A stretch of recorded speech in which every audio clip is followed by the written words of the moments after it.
Katharine, Duchess of Kent, is the oldest living member of the British royal family. She entered the royal fold in 1961 when she married Prince Edward, Duke of Kent, a grandson of King George V and cousin of Queen Elizabeth II.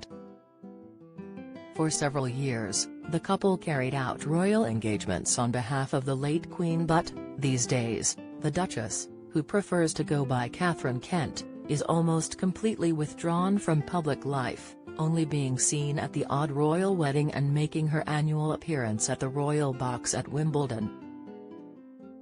And it was at the world-famous tennis tournament that Katharine garnered worldwide attention, as she eschewed royal protocol and demonstrated the art of sympathetic sovereignty most commonly associated with Diana, Princess of Wales. At the Wimbledon ladies' singles final in 1993, she put her arm around a tearful Jana Novotná, who had been defeated by two-time defending champion Steffi Graf. The royal embraced her, before saying, "I know you will win it one day, don't worry." As Graf was handed the trophy, her Czech opponent was inconsolable. Katharine remembers the moment well, recalling it during a conversation with The Telegraph's associate editor Camilla Tominey last summer. Smiling, she said, "I remember it very well indeed. How could you go up to someone and say, 'Oh, bad luck'? It was awful for her." She was crying, so she got a hug, quite rightly. Royalty had rarely appeared more relatable, Ms. Tominey wrote. Although Diana, Princess of Wales, may have perpetuated the art of sympathetic sovereignty, it was pioneered by her Kensington Palace neighbour, Katharine Kent.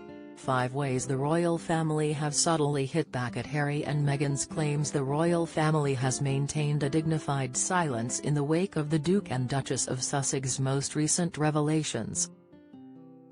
But keen-eyed royal watchers have noticed some subtle digs from the House of Windsor. The heartwarming moment on the centre court went down in tennis history, and people found a new admiration for a royal they may not have previously heard of.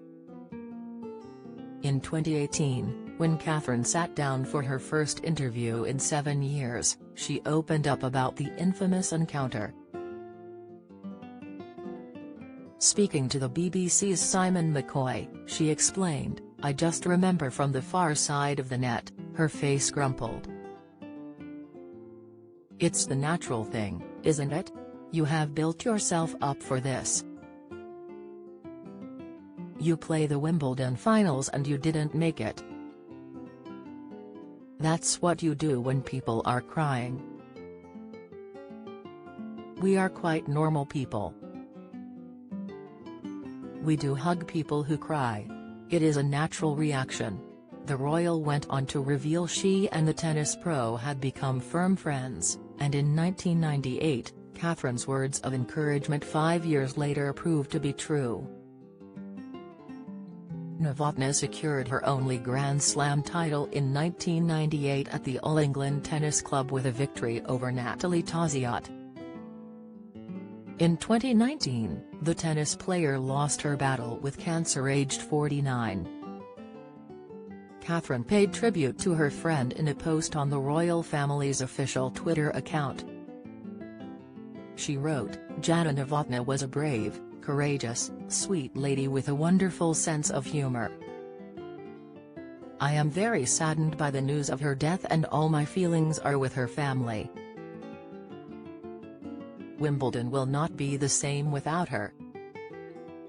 Despite taking a step back from royal duties over 20 years ago, the Duchess's affinity with the All England Tennis Club has continued.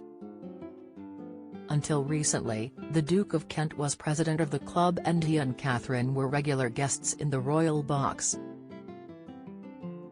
During her interview with the BBC, Katharine spoke about her love for the famous tennis tournament. She said, "The atmosphere is electric, it's wonderful. I don't think anyone in the world can quite beat the way Wimbledon is done. "I'm privileged to have seen all that." Katharine relinquished her HRH title when she stepped back from public life. The self-styled Yorkshire lass has lived a life out of the spotlight and even enjoyed a 13-year teaching career in Hull.